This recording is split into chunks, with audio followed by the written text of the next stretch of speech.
দাঁড়িয়ে আছে, সেখান থেকে জল এসে আবার যাতে কিছু না ঘটে, প্রকৃতি তো আমাদের হাতে নেই।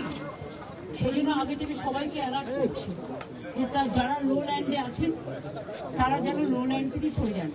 কারণ আমি খবর পাচ্ছি, এই যে আপনারা দেখতে পাচ্ছেন, এই যে ব্রিজের সামনে যে রেলিংটার মতো গার্ডওয়ালটা, এই পর্যন্ত জল উঠেছে। হয়তো আজ নেই, কিন্তু কাল পরশু আসবে না। আর জল আসলেও মনে রাখবেন, কাল পরশু হাই টাইড হলে আসতে আবার 2 দিন টাইম লাগে জলটা যখন ছাড়া হয়। সুতরাং এই 4টে দিন খুব ভালনারেবল আছে, সবাইকে লক্ষ্য রাখতে হবে। আমরা ওই দিকের ব্রিজটাও দেখে এসেছি, এদিকের ব্রিজটাও দেখে এসেছি। দুটো ব্রিজ নতুন তৈরি করা হচ্ছে, এবং যারা তৈরি করছে কিছুটা আরো বাড়িয়ে দিলাম আমি, যেটা তৈরি করছে সেটা তাদেরও লাইফ জ্যাকেট দেখতে বলা হয়েছে, যাতে ফার্দার কোনো ইনসিডেন্ট না ঘটে। চা বাগানগুলোতে যেগুলো ক্ষতিগ্রস্ত হয়েছে, চা বাগান ম্যানেজমেন্ট এবং স্টেট গভর্নমেন্ট একসাথে কাজ করবে, সেটা আমাদের ডিএমকে বলে গেছি, কথা বলতে সিএসও বলবে। আমরা আগে জলটা কমুক, তারপর পুরো সার্ভে করলে তবে বুঝতে পারবো কত বাড়ি নষ্ট হয়েছে, কতটা কার কত ক্ষতি হয়েছে। সুতরাং যাদের ক্ষতি হয়েছে তাদের আমি এটুকু অ্যাসিওরেন্স করতে পারি যে আমাদের সরকার তাদের সাথে ছিল, আছে এবং থাকবে। দিদি, বারবার কমিশন গঠন করতে বলা হয়, কিন্তু রিভার কমিশন তৈরি করলো না। অ্যাকচুয়াল ভুটানের ব্যাপারে আমি চিঠি দিয়েছিলাম প্রধানমন্ত্রীকে যে ইন্দো ভুটান একটা রিভার কমিশন করা উচিত, কিন্তু আমি এখনো পর্যন্ত কোনো রেসপন্স পাইনি। ইন্দো ভুটান যে রিভার কমিশন করা উচিত, তা নাহলে নর্থ বেঙ্গল প্রতিবার কত আর ফেস করবে। ওদিকে সাউথ বেঙ্গল ফেস করে ডিবিসি, পাঞ্চেত, মাইথন আর ফরাক্কার জলে ড্রেজিং করে না। আর এদিকে সংকোচ, ভুটানের প্রায় 56টা নদী প্লাস সিকিমের 14টা হাইডেল পাওয়ার করেছে। সমস্ত জলটা চলে আসে, জল ওখানে রাখার জায়গা নেই, সবটাই এসে বাংলাকে ভাসিয়ে দেয়। সেই জন্যই আমি রিকোয়েস্ট করেছি যে ইন্দো ভুটান রিভার কমিশন তৈরি করার জন্য। এছাড়াও আগে যে কলকাতায় বা এতে ছিল আমাদের যে বাংলাদেশের সাথে যে একটা বর্ডারের একটা রিভার কমিশন ছিল, সেটাকেও সরিয়ে নিয়ে যাওয়া হয়েছে, পাটনায় নিয়ে যাওয়া হয়েছে না, হ্যাঁ গঙ্গার যেটা, সেটাও সরিয়ে নিয়ে যাওয়া হয়েছে। অর্থাৎ আমাদের সাথে কোনো কমিউনিকেশনই থাকে না ওদের, প্রবলেমটা এটাই। আর বাঁধ ভেঙে কেউ মারা গেছে, ব্রিজ ভেঙে, কথাটা সত্যি নয়। এটা হতে পারে কেউ ডিসইনফর্ম বা মিসইনফর্ম হচ্ছে, আমি কাউকে ব্লেম করছি না, কিন্তু যে ব্রিজগুলো ভেঙেছে সেগুলো ছোট ব্রিজ, এটা যেমন বড় ব্রিজ, পাশেরটাও বড় ব্রিজ। আমাদের মিরিকের ব্রিজটা করতে হবে, এই দুটো যেমন আমরা হাত লাগিয়েছি, মিরিকেরটাও করতে হবে। মিরিক আমি কালকে যাব, দেখে নেবো। ততক্ষণের মধ্যে পিডব্লিউডির অন্তরা আছে এখানে, প্রিন্সিপাল সেক্রেটারি, ওরা তার মধ্যে সার্ভেটা করে রেডি করবে কিভাবে করবে। তুমি কি বলছিলে কি হবে ওখানে?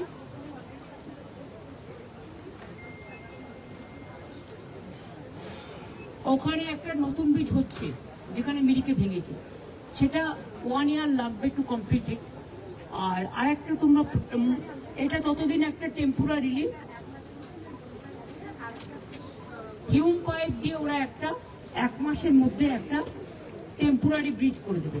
কিন্তু এটা একটু তাড়াতাড়ি করলে ভালো, কারণ ওটা ডিসকানেক্টেড হয়ে গেছে। 20 দিনের মধ্যে টেন্টেটিভলি, তাহলে 20 দিন তারা যাতায়াত করবে কোন দিক দিয়ে? আচ্ছা, ডিটুর দিয়ে যাচ্ছে, দেখে নাও সেটা। ওরা মিরিক দিয়ে ওরা ওই দিকটা হয়ে তো যেতে পারে, দার্জিলিং ওই দিকটা দিয়ে ঘুরে যেতে হবে, ঘুরে যেতে হবে। জানি, আমি সকালবেলা গৌতম দেব আর অরূপ বিশ্বাসকে পাঠিয়েছি। একটা মানুষের পক্ষে তো ফিজিক্যালি সব যাওয়া সম্ভব নয়। ধূপগুড়ি, ময়নাগুড়ি থেকে শুরু করে আলিপুরদুয়ারের বিভিন্ন জায়গা থেকে শুরু করে জলটা যখন ঢোকে সারা উত্তরবঙ্গকে প্লাবিত করে।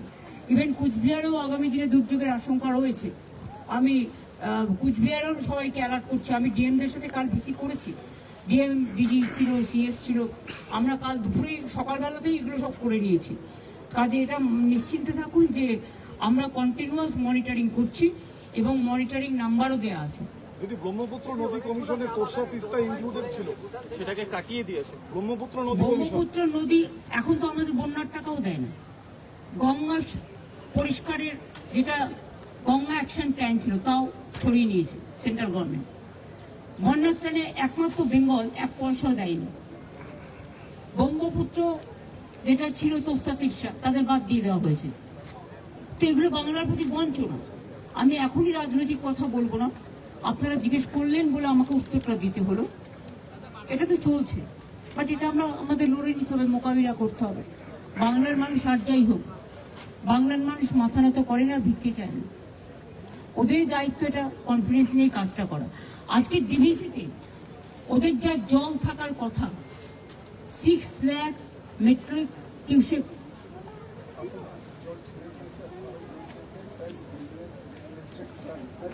এই দেখো সিএসটি বলছে, দেখো মোবাইল হাতে যাও না, যেটা আগেও মাননীয় মুখ্যমন্ত্রী উপলব্ধি যেটা আছে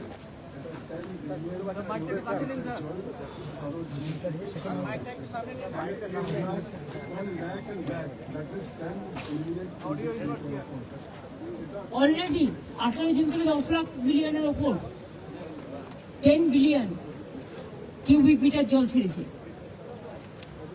এই জলগুলো আসতে আবার 2-3 দিন টাইম লাগে, আর এই জলের ফোর্সটা যখন আসে তখন ব্রিজগুলো ভেঙে দেয়। আজকে মুম্বাইয়ের ছবি দেখুন না কি অবস্থা, সারা ভারতবর্ষে কত ব্রিজ ভেঙেছে জলের ফোর্সে। একটা প্রাকৃতিক দুর্যোগ চলছে এবং মানুষের দুর্ভোগ চলছে।